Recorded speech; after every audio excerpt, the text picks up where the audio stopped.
परमेश्वर के भेद भाई भक्त सिंह द्वारा 1 अक्टूबर 2021। देख, मैंने तुझे निर्मल तो किया, परंतु चांदी की नाई नहीं। मैंने दुख की भट्टी में परख कर तुझे चुन लिया। यशाया 48 अध्याय का 10 पद।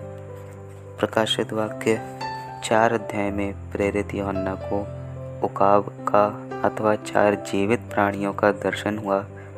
उसने बिजलियों तथा गर्जना तथा सिंहासन के आगे अग्नि के दीपक जलते हुए देखे। प्रकाशित वाक्य 4 अध्याय का 5 पद। और उस सिंहासन में से बिजलियाँ और गर्जन निकलते हैं, और सिंहासन के सामने आग के 7 दीपक जल रहे हैं। ये परमेश्वर की 7 आत्माएं हैं जिन्होंने उसके विरुद्ध बलवा किया था। उन पर प्रभु अपना अंतिम न्यायदंड और विपत्तियां लाने वाला था। अग्नि के 7 दीपकों का परमेश्वर को 7 आत्माएं कहा गया है। वो पवित्र आत्मा के संपूर्ण कार्य को सूचित करता है। उसका कार्य हम हैं, और जब वो हमारे मध्य में पूरी रीति से और स्वतंत्रता से कार्य करता है, तब परमेश्वर हमारे द्वारा अपनी मनसा को पूरी कर सकता है। इन न्यायदंडों शिक्षाओं को तेजोमयी कलीसिया के द्वारा समाप्त करने वाला है। हमारे अंदर बार बार यह प्रश्न उठता है कि जिस दिन शैतान ने प्रभु के विरुद्ध बलवा किया, उसी दिन प्रभु ने उसका नाश क्यों नहीं किया, और उसका न्याय उसी दिन क्यों नहीं किया, और उसका न्याय करने में प्रभु क्यों इतना विलंब कर रहा है। उत्तर यह है कि प्रभु अपनी कलीसिया के द्वारा न्यायदंड शिक्षा को समाप्त करना चाहता है। प्रभु का अपने लोगों पर ऐसा महान प्रेम है कि वो उनको इस विषय में अपना अधिकार देना चाहता है, परंतु इस अधिकार को भोगने से पहले हमको स्वयं अग्नि से परखे जाकर शुद्ध होना है।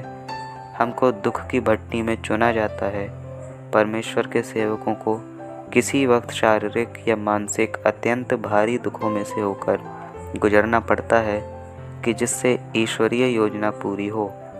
मलाकी हमसे इस प्रकार कहता है कि जो अग्नि दुष्टों को जला देगी, वही अग्नि जो परमेश्वर के मार्ग में चलते हैं उनके लिए तंदुरुस्ती लाएगी। मलाकी 4 अध्याय का 1 और 2 पद। क्योंकि देखो, वो धधकते भट्टे का सा दिन आता है, जब सब अभिमानी और दुराचारी लोग अनाज की खूंटी बन जाएंगे।